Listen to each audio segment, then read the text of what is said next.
영상 시청하시기 전에 구독과 좋아요 많이 눌러주시고 큰 부자 되시기를 바라겠습니다. 자, 지금 이 신라젠과 그리고 셀트리온의 차이점이 뭔가 이 부분에 대해서 알고 싶다 이런 댓글이 있던데, 이거는 그 비교 대상 자체가 아예 되지 않습니다. 아예 비교 대상 자체가 되지 않는다. 그래도 좀 알아보면 좋겠죠. 셀트리온이 지금 이런 이 분식 논란, 이 부분이 셀트리온을 흔들 수 있는 그런 상황이 될 수 없다라는 것을 알 수 있을 겁니다. 자, 지금 이 셀트리온은 IFRS 국제회계 기준을 그대로 따라서 진행을 했습니다. 국제회계 기준이 잘못되었다, 그렇게 계속 주장하면 할 말 없죠. IFRS 회계 기준이 잘못된 것이야, 그걸 따랐다 해도 셀트리온은 무조건 잘못이야, 그럼 할 말 없습니다. 그러면 근데 그렇게 안 되죠. 그렇게 될 수가 없습니다. 그러면 모든 지금 기업들이 IFRS 국제회계 기준을 따라봤자 그래도 이건 문제야 하면은 문제가 된다는 얘기인데, 기준이 없는 거나 마찬가지죠. 자, 그런 상황이다 이렇게 보시면 됩니다. 그리고 이 비교 자체가 안 됩니다. 이거는 어디 지금 셀트리온하고 지금 신라젠하고 비교가 됩니까? 아예 안 된다. 얘는 지금 뭐냐면, 신라젠은 이 문은상 전 대표 등 전 현직 경영진의 횡령 배임이죠. 횡령 배임. 정말로 큰 건입니다. 횡령 배임. 혐의 발생으로 지금 사유가 발생을 해서 거래 정지가 된 상황이고, 이 부분 가지고 1년간 개선기에 부여가 됐는데, 얘는 지금 팩사배 부분 가지고 진행하다가 결국은 주가가 쭉 올라갔을 때 고점에서 이 주식을 다 팔아먹었죠. 상당히 많이 이 대표가 팔아먹었습니다. 팔아먹고 현금 많이 챙기고, 나중에 보니까 팩사비가 안 되겠더라. 이거 지금 리젝. 그래서 중단하라 그러니까 바로 알겠습니다 해서 중단해버렸죠.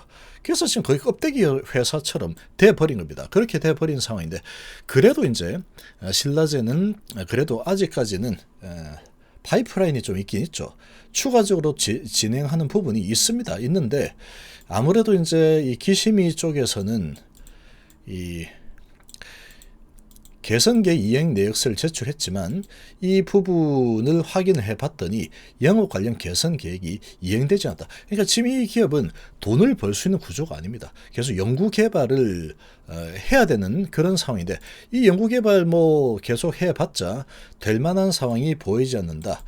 그런 부분 때문에 이렇게 결정인데, 이건 근데 최종적으로 아직까지 결정이 난 건 아니죠. 지금 신약 파이프라인이 줄어들어서 기업 가치가 유지될지 하다고 판단했는데, 이것도 모릅니다. 나중에 결론은 최종적으로 코스닥 심의위원회에서 결론을 내리겠죠. 자, 이런 부분이고, 얘는 아예 전 현직 경영진의 횡령 배임 문제죠. 횡령 배임. 이런 부분이고, 돈을 벌지 못하는 기업이고, 돈을 벌려고 하면은 언제 벌 수 있는지도 모릅니다. 파이프라인 가지고 계속 진행을 하고 있는데 이런 문제까지 발생을 했고, 그러다 보니까 이런 결정이 내려졌다, 이런 부분이고, 셀트리온은 지금 아예 차원이 다르죠. 얘는 그냥 의혹입니다. 의혹이고, 분식 회계한 거 아니야? 라고 의혹이 있는 거고, 이거 3년째 이어지고 있죠. 자, 그런데 이게 지금 왜 자꾸 이 문제가 지금 진행이 되냐. 그래서 이제 합병을 또 하려고 하는 이유 중에 하나다라고도 볼 수 있습니다. 지금 보면은 셀트리온 그룹에 대한 분식 회계 의혹은 내부 거래에 기인한다 그러죠. 내부 거래에 기인한다. 자, 그런데 재고자산 평가를 제대로 했느냐는 결국 셀트리온으로부터 매입해서 쌓아올린 재고가 적정했느냐를 따지는 일이다라고 하고 있죠. 이 서정진 명예회장 중심의 그룹 지배 구조 및 사업 구조를 마련하기 위한 의사결정으로 해석된다. 자, 그런데 보시면 셀트리온 그룹의 핵심은 셀트리온하고 헬스케어 그리고 제약이죠. 근데 셀트리온이 개발 및 생산한 램시마 등의 약을 헬스케어와 제약을 통해서 해외 국내 시장 유통을 하는데, 셀트리온의 매출이 곧 헬스케어와 제약의 매출이 되는 거죠. 얘가 이쪽으로 파니까, 헬스케어하고 제약으로 파니까. 자, 그런데 IFRS 회계 기준 하에서는 연결 재무제표 작성 시에 내부 거래를 모두 제거를 해야 됩니다. 내부 거래는 제거해야 되죠. 그러나 셀트리온 그룹은 내부 거래를 제거할 유인이 없었습니다. 왜 없느냐? 서명희 회장이 핵심 계열사를 지배하는 형태이기 때문에 회계상 내부 거래로 인식이 되지 않습니다. 이거. 회계상으로 보면은 이게 내부 거래가 아니란 얘기입니다. 셀트리온은 셀트리온 홀딩스를 통해서, 그리고 헬스케어는 헬스케어 홀딩스를 통해서 서명희 회장이 지배력을 행사하는 상황이지, 셀트리온하고 헬스케어가 이런 연결되어 있는 그런 형태가 아니란 얘기죠. 셀트리온 제약만 셀트리온의 종속기업으로 분류되면 수직화되어 있는 상태입니다. 지배구조상 셀트리온과 헬스케어는 같은 그룹 안에 있긴 하지만 지분 관계가 얽혀 있지 않기 때문에 이 다른 회사입니다. 다른 회사이기 때문에 이거는 지금 내부 거래 부분이라고 제거하고 말고 할 수가 없는 그런 지금 상황이죠. 지금 그런 상황이다 보니까 이 부분은 이 IFRS 회계 기준 하에서 그대로 진행이 되었다라는 겁니다. 그대로 진행되었죠. 상호간 유의미한 지배력이 없다는 판단하에 연결 재무제표 작성 의무가 없습니다. 작성 의무가 없는데 자꾸 작성하라 그러면 그건 말이 안 되는 거죠. 셀트리온 헬스케어 사업 보고서에 따르면 주요 판매 제품이 램시마, 트루시마, 허주마 등으로 모두 셀트리온이 개발, 생산한 제품이지만 셀트리온으로부터 쌓은 매출을 제거할 필요가 없었다. 제거할 필요가 없습니다. 없다.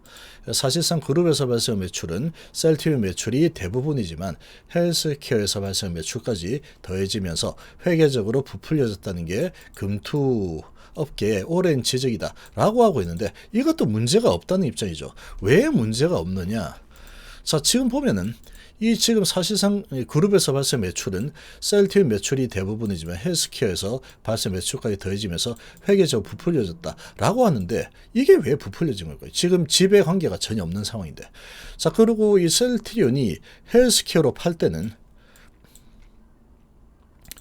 얘가 팔아서 남겨 먹을 만큼을 남겨두고 그러고 매출이 일어나는 거죠. 만약에 1,000원짜리다 그러면 뭐 한 600원에 준다라고 가정하면 600원 정도 주는 거죠. 1,000원짜리를 600원에 주죠. 그러면 중간 그런 상인이다 이렇게 보시면 됩니다. 그러니까 이 셀트리온이 1,000원짜리 정도 되는 거 600원에 이제 넘기는데, 실제 이제 얘가 완전히 헬스케어가 다른 나라로 기업 나라로 판매를 할 때 1,000원에 판매한다 그러면, 근데 이 셀트리온이 1,000원에 넘겨주면 얘가 1,000원에 판매하면 말이 안 되는 거죠. 얘는 얻는 게 없죠. 얘가 지금 예를 들어 원가 300원짜리를 600원에 판매합니다. 그래서 영업이익이 50% 남기죠. 자, 그리고 얘는 600원에 사서 600원짜리를 1,000원에 판매합니다. 그래서 이렇게 지금 매출이 남죠. 근데 연구개발 부분이 아니다 보니까 얘가 헬스케어가 셀트리온보다 더 많은 이익을 챙길 수는 없죠. 챙길 수는 없기 때문에 얘는 영업이익률이 셀트리온보다 영업이익률이 낮을 수밖에 없는 거죠. 낮을 수밖에 없는 겁니다. 그렇게 돼 있죠, 지금. 그렇기 때문에 이거는 뭐 다른 상황이다라고 봐야 됩니다. 다른 상황이다라고 봐야 되는 거죠. 받아서 이렇게 판매를 하는 거죠. 그렇게 판매되는 부분들이 많이 있죠. 그리고 지분상으로 얽히고 설켜 있는 부분이 없습니다. 지금 없는 상황인데, 이 부분이 이제 그래도 셀트리온이고 셀트리온 헬스케어니까 같은 회사 아니야? 그러고 있지만 실제로 지배 구조상 지금 문제될 만한 부분이 전혀 없다는 겁니다. 그러니까 지금 저거 문제 있는 것 같은데 하는데 아무리 찾아봐도 문제가 될 만한 부분이 없다는 거죠. 법적으로 봤을 때 문제가 될 만한 부분이 없습니다. 지금. 자, 그런 지금 상황에서 재고 자산이 적정한가에 대한 문제 제기가 이루어졌다. 이 부분 가지고 3년이나 계속해서 진행이 되고 있다라는 것은 그 문제점을 찾아내기가 어렵다라는 거죠. 문제가 없다라는 겁니다. 다시 말하면.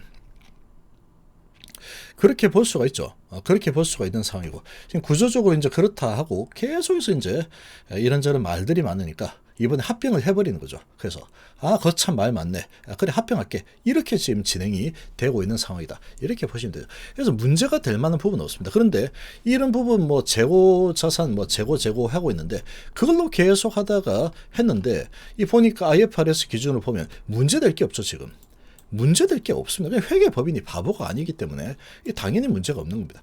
자, 그런 상황에 실제로 문제 제기를 한 부분에 대해서 전부 다 소명이 되었죠. 전부 다. 그러니까 지금 와서 또 하는 말이 셀트리온 헬스케어 상장할 때 혹시 부풀려진 거 아니야?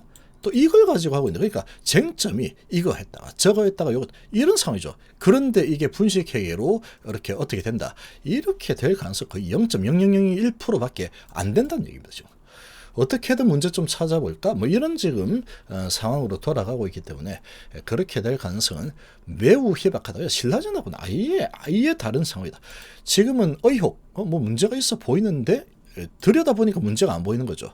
그러니까 3년 동안 지금 진행이 된 상태고, 그리고 이제 이 부분 이제 거의 마무리가 되고 있죠. 마무리가 이제 되면은 셀트리온의 주가를 발목을 잡을 만한 부분은 그냥 완전히 사라져 버리는 상황입니다.